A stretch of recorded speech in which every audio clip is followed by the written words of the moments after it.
From Lagos, the nation's commercial capital, this is the News at 10. Live from television. Reporting tonight, Olumide Macaulay.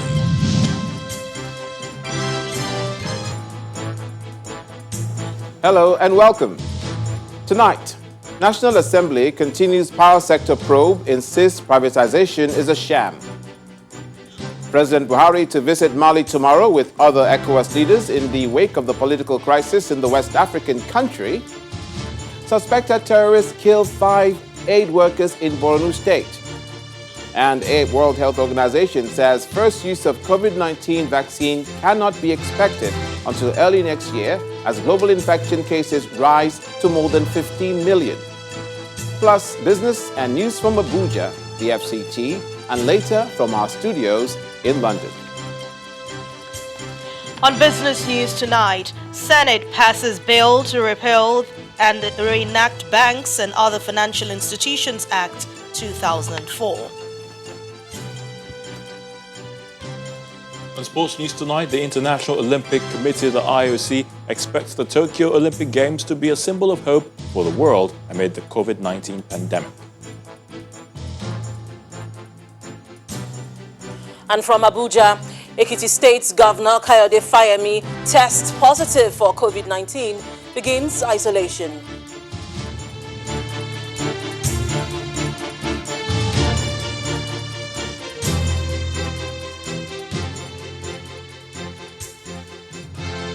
Nigeria stands to lose $1.2 billion if it pulls out of an agreement with Azura Power Plant to supply 450 megawatts of electricity monthly. The chairman of the Senate Committee on Gas, Gabriel Suswan, says Nigeria signed a take-or-pay agreement with Azura with a clause that $1.2 billion could be pulled out of Nigeria's foreign reserve if we default on the agreement. Our correspondent Linda Higbe reports that Senator Suswan disclosed this during a debate on Nigeria's electricity sector problems.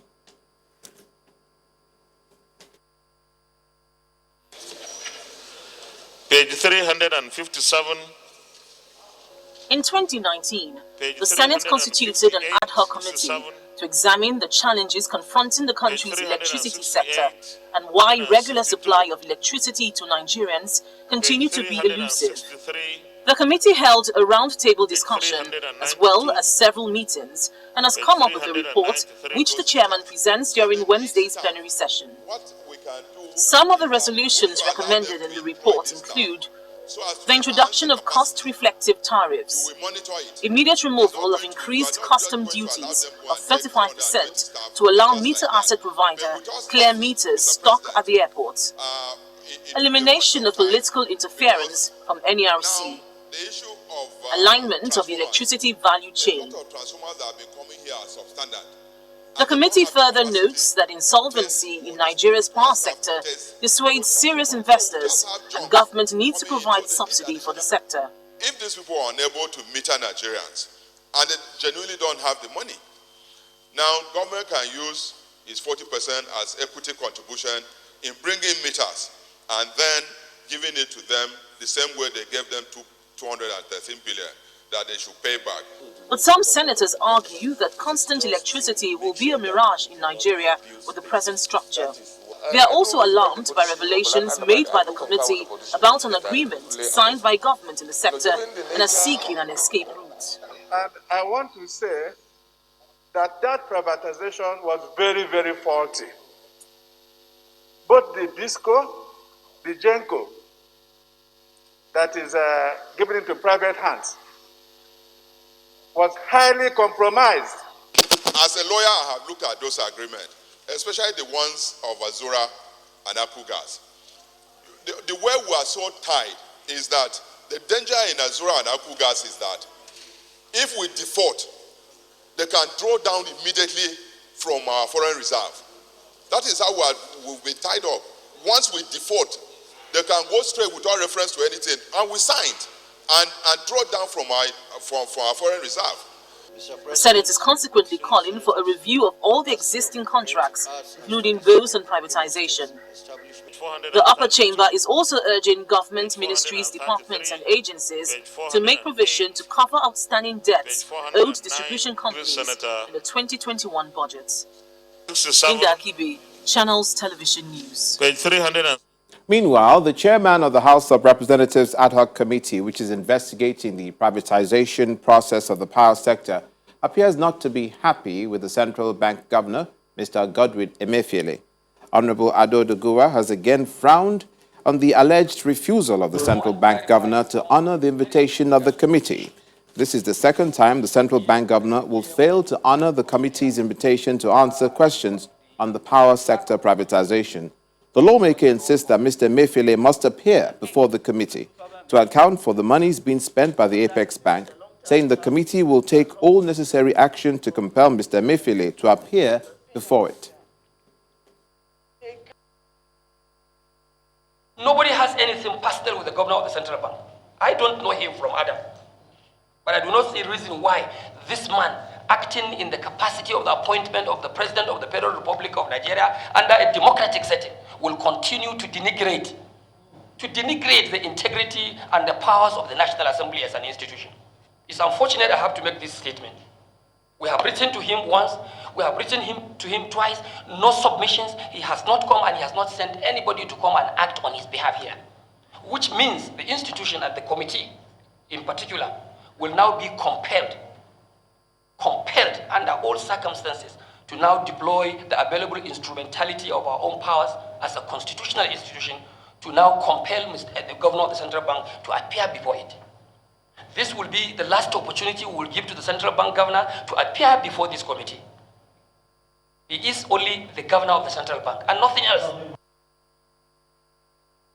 Also at the House of Representatives, the Speaker, Honorable Femi Gbadabiamila, has assured that the House will provide funds for the fight against gender-based violence in the 2021 budget. He was speaking to a delegation from the United Nations and European Union led by Ulla Muller, the country representative of the United Nations Population Fund, who paid him a courtesy visit. According to the Speaker, the House would also provide all necessary support as well as partner with relevant stakeholders in the fight against GBV to succeed. Mr. Gbadabiamila further assured the delegation that the House will work on the sexual harassment bill forwarded to it by the Senate as soon as members return from their annual recess. Thank you, honorable colleagues. There's no way you can confront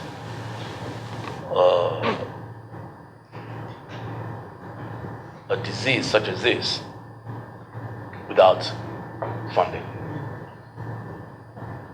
And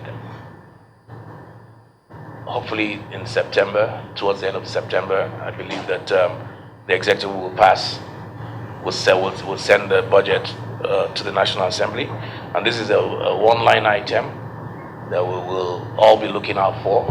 I will make sure that you can be sure that the women here will look at that budget with a fine-tooth comb and make sure that proper, adequate funding is for this particular issue is part of the budget.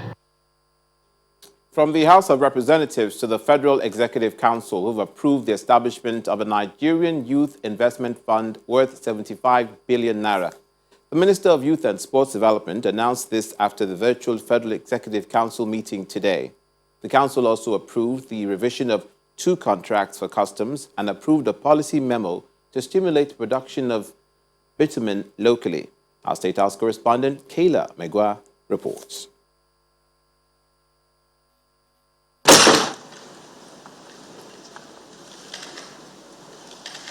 It's another virtual Federal Executive Council meeting chaired by President Muhammadu Buhari. The council begins by observing a minute of silence for the late Issa Funtua, a media impresario and Nigeria's former Minister of State for Water Resources, who died on July the 20th, 2020. May his soul rest in peace.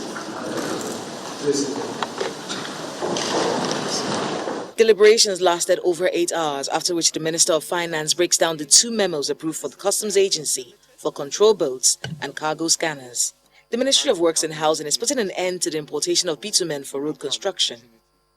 We see a demand of 500,000 tons, metric tons of bitumen locally per annum. So we encourage all of those who can manufacture and produce bitumen locally to tap into this demand. We see the opportunity for thousands of job creation directly if this is done, and government intends to give as much encouragement and support to all those who take up this opportunity. Council also approved the establishment of a Nigeria Youth Investment Fund worth 75 billion naira, aimed at supporting enterprising youth between the ages of 18 and 35. Mr. Sunday Dari promises that the process of disbursing these funds will be fair. The CBN has about 125 microcredit banks across the country. Like I said, the details will be given much later. So Nigerians from wherever you are, if you're a youth, you can access this fund by approaching these microcredit banks. But there will be set criteria. People will have equal access. You must just meet the set criteria, sign some documents to be able to benefit from it. Young people make up 68 million of Nigeria's over 200 million population. That's 68 million people in dire need of empowerment. Producing bitumen locally will provide jobs for many of these young people, and the Nigerian Youth Investment Fund should be able to financially empower this important demographic. That is, of course, if these laudable projects are executed properly. Kayla Magwa, Channels Television News. Now to security, a new video has surfaced on the internet showing the execution of 5 persons by masked men in military camouflage. Before the men were executed, a voice speaking in Hausa language spoke in veiled reference to aid workers, describing them as working for infidels. The voice also threatened those referred to as infidels, warning them to stop supporting government's efforts at ending the war against terror, and that if they refuse, they will waylay them in all the roads they follow and kill them. Channels Television gathered that the slain persons are believed to be aid workers captured during a raid in Mongonu local government area of Borno last month. A member of staff of the Borno State Emergency Management Agency, SEMA, who pleaded anonymity, identified his colleague amongst those executed, who had also featured previously in a recent video where they spoke from captivity, pleading with the government to save them. The military is yet to comment on the video. Meanwhile, the President Muhammadu Buhari has condemned the gruesome murder of 5 staff of humanitarian agencies in Borno State who were kidnapped by a Boko Haram terrorist a month ago. The President, in a statement by his senior special assistant on media and publicity, Garba Shehu, sympathizes with the families of the 5 aid workers, praying that God will comfort them for their irreplaceable loss. He assures them that his government will continue to do all it can to ensure that every remaining vestige of Boko Haram is wiped out completely from the northeastern region, and that the perpetrators of the atrocity are brought to justice. Same with security matters, this time in Kaduna State, the northwestern region, where bandits have been terrorizing many residents. Now, the police say they have arrested 217 suspected bandits, kidnappers, and other criminals suspected to be involved in the attacks. The State Commissioner of Police, Mr. Umar Muri, says despite the recent attacks by gunmen in Kaura and Zangun Kataf local government area, the security situation in the state has been relatively stabilized. He says no fewer than 500 conventional and mobile policemen have been deployed to Zangun Kataf and Kaura local government areas to protect the residents. There is recent communal unrest that ensued in some communities of Kajuru, Zangon Kataf, and Kauru local government area of Kaduna State, which led to the unfortunate loss of innocent lives and properties. You need to know that with the timely intervention of the police and the other sister security agencies, the situation has since been brought under control. With the timely declaration of 24-hourly curfew by the state government and the deployment of over 500 police personnel comprising of both conventional and mobile policemen, I can assure you that normalcy has fully been restored in the affected areas, while some suspects have been arrested and they will be arraigned before the court as soon as possible. I am delighted to inform you specifically that the command within the last few weeks, in its honorable task of securing the lives and properties of law-abiding citizens of Kaduna State, has succeeded in arresting 207 suspects for various crimes which include armed robbery, banditry, kidnapping, cattle rustling, culpable homicide, rape, shop breaking, theft, and other related crimes. In part two, after the break, Kano State suspends Salah festivities due to the COVID-19 pandemic. Please stay with us.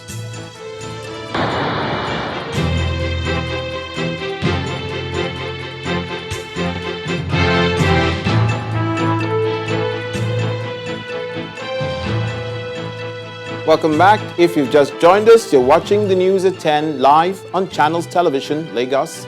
A reminder of our top stories. National Assembly continues power sector probe, insists privatization is a sham. President Buhari to visit Mali tomorrow with other ECOWAS leaders in the wake of political crisis in that West African country. Suspected terrorists kill 5 aid workers. That is, Boko Haram killed 5 aid workers in Borno State. And World Health Organization says first use of COVID-19 vaccine cannot be expected until early next year as global infection cases rise to more than 15 million people.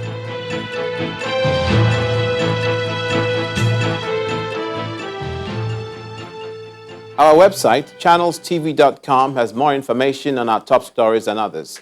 Subscribe and watch Channels Television's live stream on YouTube and other social media platforms using your mobile device browser, or download the Channels TV app for Android and iOS devices from their respective stores. You can also watch us via your smart TV platforms on Apple TV, Android TV, Fire TV, and Roku. President Muhammadu Buhari is expected to travel to Bamako, the capital of Mali, tomorrow on a one-day peace visit. Other presidents from Niger, Ghana, and Côte d'Ivoire will also join him to resolve the political crisis rocking Mali. This is coming a day after former President Dr. Goodluck Jonathan led a team of ECOWAS members to the country. Crisis had erupted after the court nullified results of 31 parliamentary seats in the polls held recently, awarding victory to some other contenders, which the resistance group said was at the instigation of President Keita.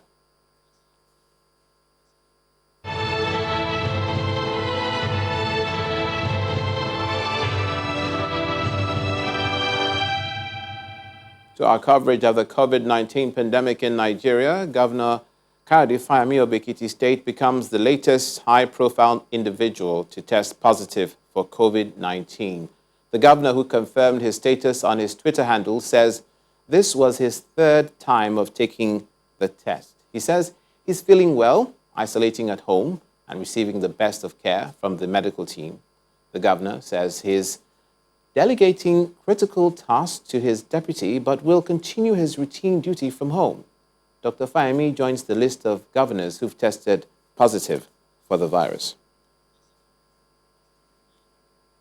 Meanwhile, Abia State Governor Okezie Ikpeazu says his administration will continue to provide the needed support in the fight against coronavirus, appealing to residents to take advantage of the molecular laboratory, which is now fully in place to get tested.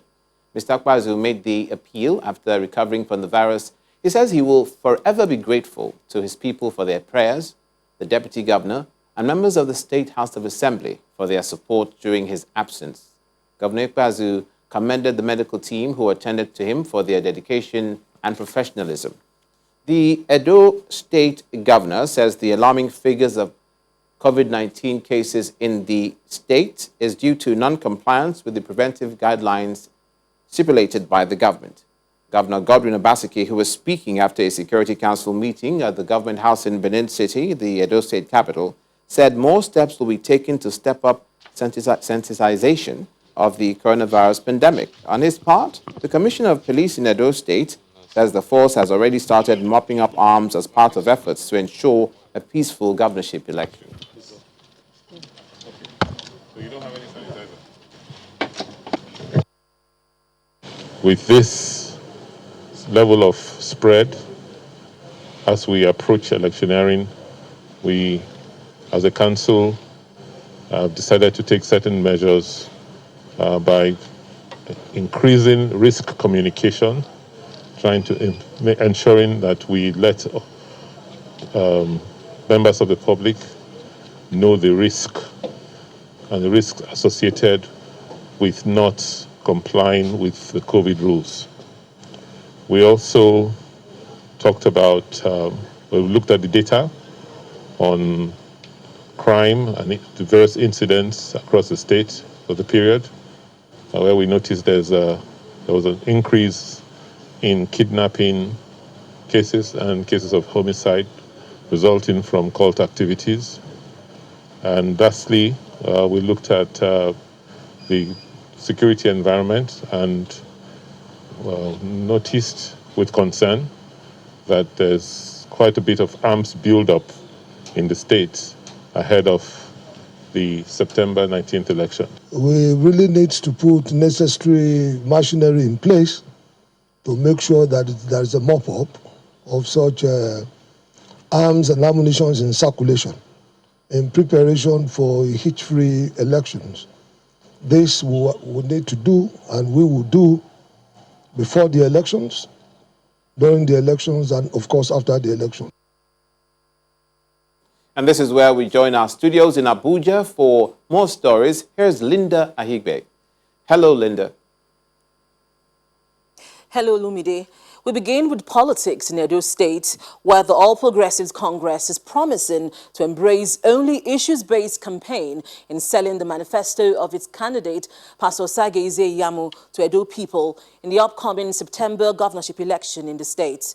The state APC chairman, David Imuse, made this pledge during the inauguration of the state APC Governorship Campaign Council in Benin City, the Edo State capital. As campaigns for the Edo governorship election gather steam, more groups appear to be aligning with the camp of the APC governorship candidate, Osage Ize-Iyamu. Today, it's the leadership and members of Professional Drivers on Wheel, led by its national president, Comrade Adams Ehi, who are here to declare their solidarity with the APC candidate. We are endorsing Pastor because we have seen there is a man that will listen to the elders. If you don't remember anything at all, you go tell people, say, Pastor promise employment and empowerment. Empowerment means government must support you. The APC is, however, not relying on this support alone. The Ize-Iyamu Gani Audu campaign office in Benin City is busy. Members of the state's governorship campaign council are about to be inaugurated. Inaugurating the council, the Edo State APC chairman, David Imuse, says Edo people have a moral responsibility to work towards defeating their main rival, Governor Godwin Obaseki, in the September election. On November 12th, 2020, we will take over what rightly belongs to us, Government House in Osadebe Avenue. And today, we have carefully selected names of men and women of impeccable character and integrity that will drive the process that will lead us to that government house. With the council inaugurated, the Director General, retired General Cecile Sekhaigbe, accepts the task on behalf of his team with a pledge that their campaigns will be issue-based. What we want to do is to take the campaign to the grassroots. Because it's only when you don't have anything to say that you resort to insults and putting up fake stories in the news media. This is time for business. The Edo State APC Governorship Campaign Council consists of over 400 members with a clear cut-out mandate of ensuring that the APC emerges victorious in the upcoming elections. Over in Ondo State, the process to decide who carries the People's Democratic Party flag in the October governorship election in the state continues as sorting and counting of votes are underway. 8 aspirants are vying for the PDP ticket, including the Deputy Governor of the state, Abola Ajayi, who recently defected from the ruling All Progressives Congress in the state. The chairman of the PDP Governorship Primary Election Committee, Governor Ifeanyi Ugwuanyi, says he is optimistic that the election will be seamless and the outcome acceptable to everyone. He was speaking at the venue of the primary election in Akure, the Ondo state capital, where he noted that the committee would adhere strictly to the electoral guidelines for the conduct of a free, fair and credible election. According to Governor Ogwani, the election will also be conducted in compliance with the COVID-19 protocols. It appears the presidential panel investigating the activities of the Economic and Financial Crimes Commission is not done with the suspended acting chairman of the commission, Mr. Ibrahim Magu. Channels Television gathered that Mr. Magu returned to further answer questions from the panel today after receiving an invitation from it in the afternoon. This comes a week after the embattled suspended EFCC boss was released after spending 10 days in detention. Mr. Magu is being investigated following several allegations bordering on fraud leveled against him by the Attorney General of the Federation, Mr. Abubakar Malami. He was suspended as acting EFCC chairman by the president pending the conclusion of his investigation by the panel. Meanwhile, the EFCC is set to arraign 2 suspects for allegedly altering the email addresses and phone numbers of about 1,004 eligible voters in the Nigerian Bar Association 2018 elections. In a charge filed by the EFCC on May the 5th, 2020, the 2 defendants were identified as NBA's Director of Membership and Bar Services, Sarah Jibola and John Demide. The duo were alleged to have committed the offence with intent of gaining electoral advantage in favour of Mr. Paul Usoro, who was one of the presidential aspirants during the 2018 Nigerian Bar Association elections. The offences are said to be contrary to and punishable under Section 22, subsection 2 of the Cybercrime Prohibition Prevention Act 2015 under the same section. Channels Television gathered that the charge has been assigned to Justice Chuka Obiozo of the Federal High Court, Lagos. The court is, however, yet to fix a date for arraignment, but a source at the court said the suspects are likely to be arraigned during the annual court vacation, which begins on Monday, the 27th of July. Outside the shores of Nigeria, Italian prosecutors are seeking fines for oil majors ENI and Shell and some of their present and former executives, including ENI CEO Claudio De Cazzi, to be jailed in their alleged involvement in a long-running trial over alleged corruption in Nigeria. In a Milan court on Tuesday, prosecutors alleged that the 2 oil companies acquired a Nigerian oil field in 2011, knowing most of the $1.3 billion purchase price would go to politicians and middlemen in bribes. The prosecutors are asking the court for 8 years in prison for Del Kasi and 7 years and 4 months for Shell's former head of upstream, Malcolm Brinded. They are also seeking a fine of 900,000 euros each and sought to confiscate a total of 1.092 billion from all the defendants in the case, the equivalent of the bribes alleged to have been paid. The companies are individuals accused in the case of all denied wrongdoing. When the news returns, Federal Inland Revenue Service mandates landlords, property agents to collect and remit 6% stamp duty on tenancy and lease agreements. That's in business news. Join us again.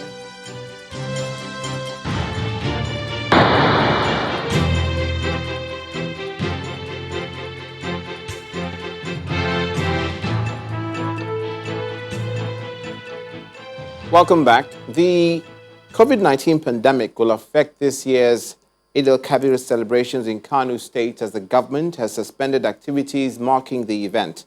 Governor Abdullahi Ganduje also directed emirs across the state to use motor vehicles as transport to prayer grounds instead of horses.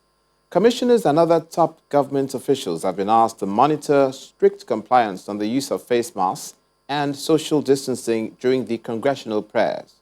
This year's Salah will be observed on Saturday, August the 1st. A group of media practitioners in Nigeria, namely the Nigeria Press Organization, Newspapers Proprietors Association, the Nigeria Guild of Editors, and the Nigeria Union of Journalists have renamed the Nigerian Institute of Journalism House in Victoria Island, Lagos, after late Malam Ismaila Issa Funtua, in recognition of his contributions to the development of journalism in the country. The group says the former NIJ building will now be known as the Ismaila Isa House. It says Malam Isa Funtua's contributions to the development of journalism is innumerable, including but not limited to his contributions to journalism education as chairman of the Governing Council of the Nigerian Institute of Journalism. Malam Isa Funtua was the founding managing director of Democrat newspaper. He died at the age of 76. The group president of Silverbird Television, Mr. Guy Murray Bruce, has been elected president of the Independent Broadcasting Association of Nigeria. IBAN is the umbrella body of all privately owned broadcast operators in Nigeria. Mr. Murray Bruce will lead an 8-member executive board, which includes Alhaji Tijani Ramalan, proprietor of Liberty TV, Smooth FM proprietor, Honorable Habib Fasinro, Azobia TV CEO, Mrs. Tatiana Musali Nuri, and Chris Obosi, chief executive of Meg Electrics, owners of Classic and Beats FM. One person was reportedly injured today after a tanker went up in flames on the airport road in the nation's capital of Abuja. The tanker, which was conveying petrol, was heading towards the city center before the incident. Officers of the Federal Fire Service, with support from the Nigeria Security and Civil Defense Corps, the police, and the Federal Road Safety Corps responded and were able to put out the fire. The affected lane on the way was blocked until the area was certified free for movement.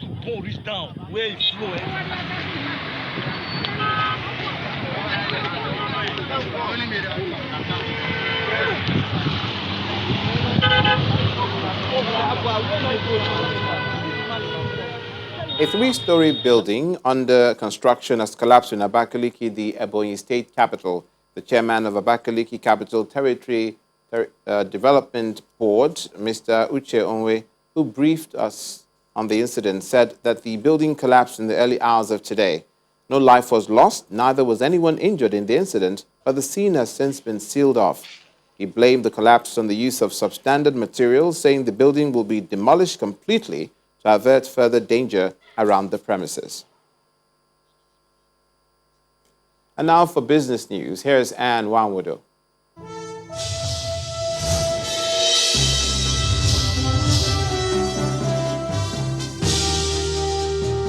Thanks a lot, Olumide. Hello and welcome to Business News. The Federal Inland Revenue Service has mandated landlords and property agents to charge 6% stamp duty on all tenancy and lease agreements and remit the same promptly to the service. The admonition follows the recent release and circulation of a stamp duty clarification guide issued by the chairman of the FIRS, Mr. Mohammed Nami, as contained in the Stamp Duty Act. In a statement issued today, the tax agency says that payment of the stamp duty charge lies on the beneficiary identified as the tenant in the tenancy or lease agreement, while the collection and remittance falls on the landlord or the agent in charge of the property for lease or rent. The Senate has passed a bill to repeal and reenact the Banks and Other Financial Institutions Act 2004 in a bid to strengthen Nigeria's financial system. The passage of the bill follows the public hearing by the Senate Committee on Banking, Insurance, and Other Financial Institutions on Wednesday to consider the opinions of stakeholders in the industry. Well, the bill, which is sponsored by Senator Ubasani and co-sponsored by Senator Betty Jocelyn Apiafi, seeks to regulate banking and businesses of other financial institutions, prohibiting the carrying on of such businesses in the country. Recently, the Central Bank, in its presentation at the public hearing, published a review of the framework for managing failing institutions, a restriction remedy for successful action against the revocation of licenses in line with international standards. Meanwhile, the Senate Committee on Finance and National Planning have been handed the 2021 to 2023 medium-term expenditure framework and fiscal strategy paper for review and consideration. The move raised by Senator Yahya Abdullahi today during plenary is in line with President Muhammadu Buhari's communication to the upper chamber to consider and approve the document as the federal government seeks to sustain the January to December financial year. The committee have been given 4 weeks to report back to the Senate on the recommendations agreed upon.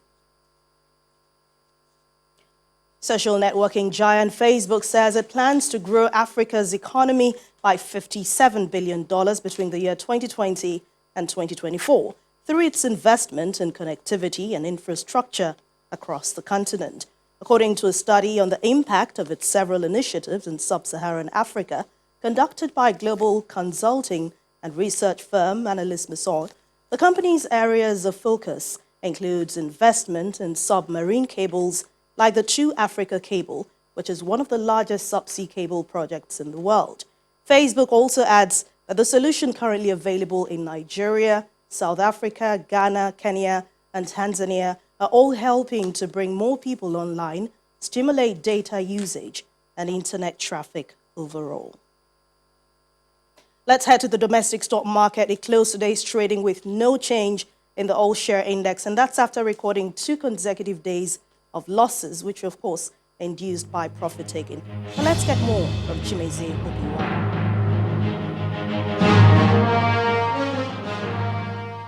Thank you, Anne, and welcome to the Stock Market Report.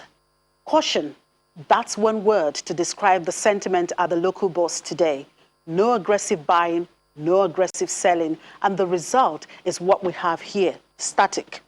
While global markets are pulled back by the renewed US-China tension and virus fears, investors in the equities market have their eyes on the earnings which are beginning to trickle in. Incidentally, the 2 results that came in today, SACO PLC and CAP, did not impress investors. So, generally, what we saw was weak trading, no significant gain or loss. Look at these 3 major sectors. No major move was recorded aside from the consumer goods, which raised its head a bit. And that's because of Nigerian breweries and UACN. But one good thing is that what the market didn't gain in overall performance, it gained in volume and value. Again, thanks to UACN and Nigerian breweries.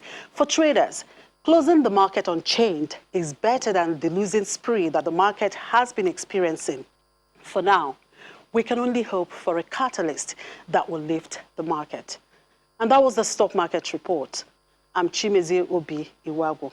Back to you, Anne.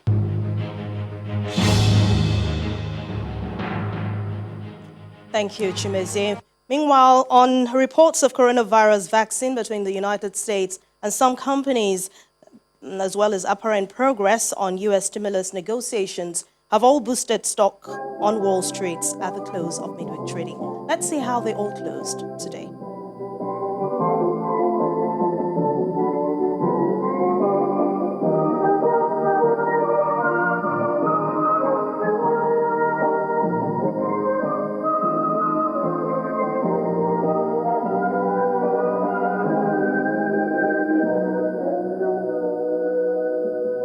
That's Business News Tonight. Thank you so much for watching. I'm Anne Nwawadu. The rest of the news at 10 continues now with Olumide.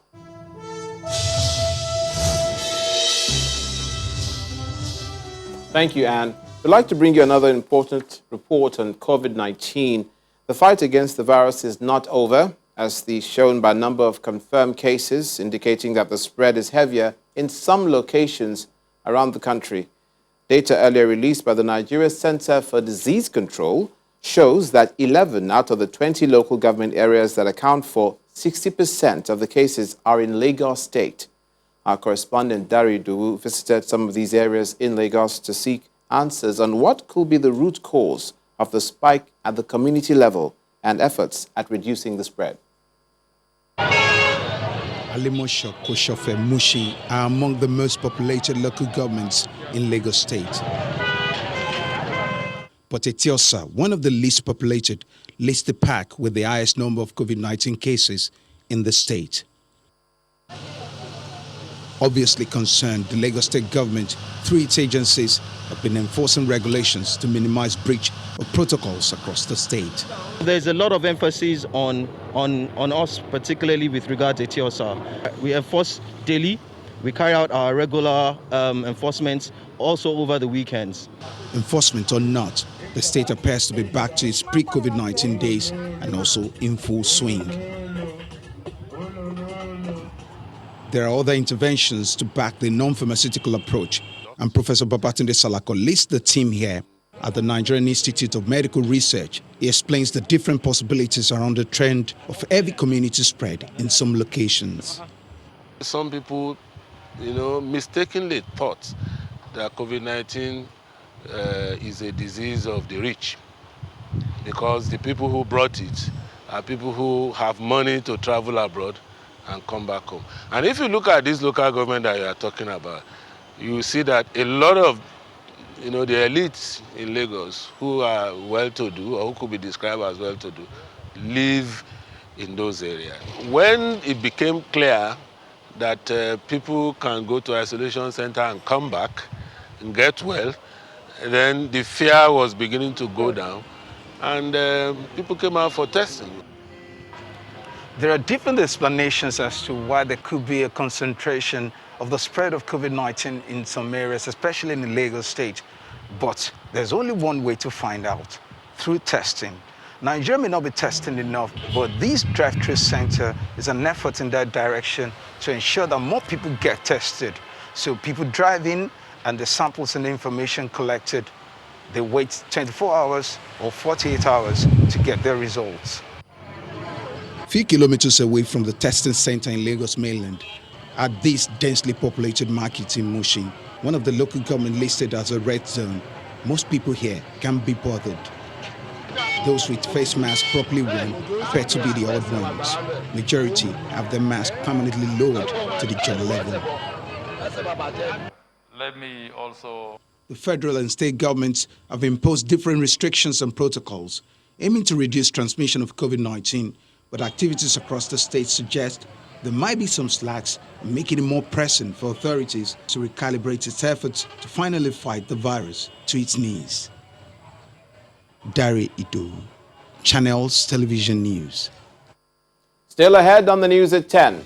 World Health Organization says first use of COVID-19 vaccine cannot be expected until early next year as global infection cases rise to more than 15 million. Plus, more stories from our London studio on Around the World in 5. Please stay with us.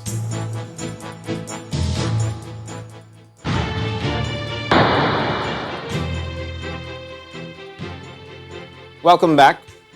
The World Health Organization says despite good progress being made on developing a coronavirus vaccine, their first use cannot be expected until early next year. Executive Director of the agency's Emergencies Program, Mike Ryan, told reporters this evening that it's vital to not cut corners on safety, even if it meant slowing the vaccine's development. This comes as global toll on the number of cases surpasses 15 million and death toll above 618,000. Simon Pusey has more international stories in Around the World in 5. Good evening and welcome to the Channel Studios here in London with your international news around the world in 5. Face masks have become compulsory for residents in Australia's second most populous city of Melbourne as the country posted another single-day record rise in coronavirus cases. Australia has recorded over 500 new infections in 24 hours, its highest since the epidemic began in March. Its death toll also rose by 2 to 128. Victoria State, of which Melbourne is the capital, accounted for most of the new cases. And unless we have people who get tested staying at home and isolating until they get their results, then we will not see these numbers come down. They will continue to go up and up. And a 6-week shutdown will not be for 6 weeks. It will run for much longer than that. Today, I have the mask right here. Meanwhile, US President Donald Trump has admitted that the crisis is likely to get worse before it gets better and has asked Americans to wear face masks if they cannot maintain social distance. Will probably, unfortunately, get worse before it gets better. Something I don't like saying about things, but that's the way it is. It's what we have. You look over the world, it's all over the world. Authorities in the Indian Kashmir Valley have imposed a 6-day lockdown following a spike in cases. The region has recorded more than 15,000 cases so far, with 260 deaths. The lockdown comes a day after the government cancelled a famous Hindu pilgrimage to a cave temple in the Himalayas. The US has ordered China to close its consulate in Houston by Friday, a move described as political provocation by Beijing. The US State Department said the decision was taken in order to protect American intellectual property, but China's Foreign Ministry spokesman, Wang Weibin, said it was outrageous and unjustified. The statements came after unidentified individuals were filmed burning paper in bins in the building's courtyard. Meanwhile, a huge crowd of protesters in the American city of Portland danced and cheered after pushing back federal police as demonstrations against police brutality and systemic racism continued overnight. Earlier, protesters and members of the media were seen huddled behind umbrellas, hiding from stun grenades, and smoke rose from tear gas fired by both local police and federal officers. Israeli police have evicted dozens of demonstrators who blocked roads near Parliament in a protest against a bill that would give the government sweeping powers in the fight against coronavirus pandemic. The eviction comes the day after around 2,000 Israelis rallied outside Prime Minister Benjamin Netanyahu's residence and marched to the Knesset over his handling of a worsening coronavirus crisis and alleged corruption. Protesters have demanded that the five-term premier step down. Andrew Mlangeni, the last surviving anti-apartheid activist convicted with Nelson Mandela at South Africa's infamous Rivonia trial, has died at the age of 95. Mlangeni died after being admitted to a military hospital in Pretoria because of an abdominal complaint. President Cyril Ramaphosa has said his death signifies the end of a generational history and places our future squarely in our hands. Meanwhile, power cuts have returned across South Africa as the country has once again tightened its lockdown amid soaring infections, now past the 350,000 mark. The state utility Eskom's resumption of power outages for the first time in more than 3 months has ended a period of stable supply that allowed parents and businesses to work under lockdown. But power cuts have returned, along with the frustration of an unstable internet, lost revenue and restless children. Chinese authorities have evacuated thousands of residents across southern China as record-level floods caused by heavy rainfall have submerged entire villages. China's State Weather Bureau has said the country has been hit by a fresh round of torrential rain this week, further raising flood risks throughout the country. Red alerts have been declared in the provinces of Anhui and Jiangxi, which are bisected by the Yangtze River. Britain's Duke and Duchess of Cambridge have shared new photographs of their son Prince George to mark his 7th birthday. William and Kate's 3 children are rarely seen in public, and few photographs of them are released, but it has become a tradition for snapshots taken by Kate to be published on special occasions. And finally, the Italian luxury group Valentino has live-streamed an haute couture show in Rome's Cinecittà film studios with models dangling from swings with flowing white gowns. Since the coronavirus pandemic began, fashion houses have been forced to find creative ways of replacing traditional catwalk shows with other formats to showcase their collections. Valentino designer Pier Paolo Piccioli said the lockdown has been difficult, but his show wanted to send a message of hope and positivity. And that's your international news around the world in 5. Now back to the Channel studios in Lagos.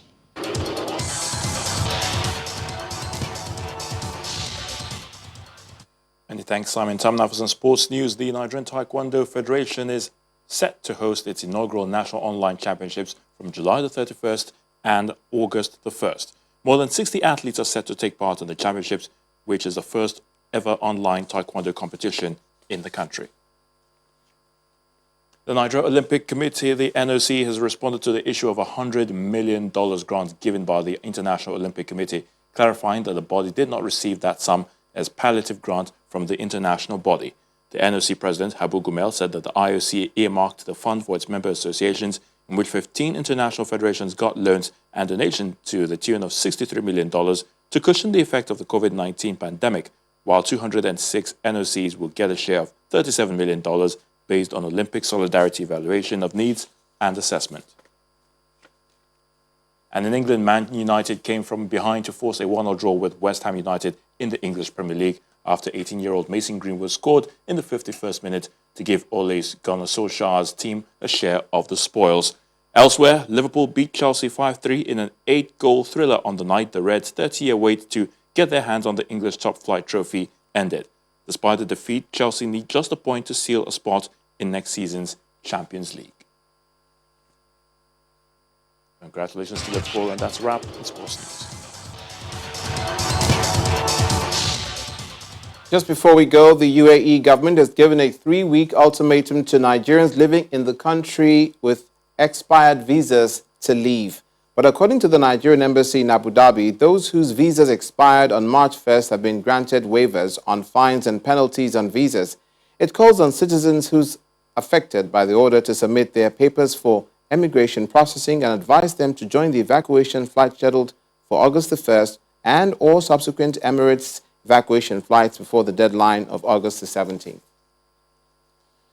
And the main news again. The two chambers of the National Assembly today continued their probe of the power sector privatization. While the Senate said the process was a sham, members of the House of Representatives frowned at the absence of the central from the public hearing.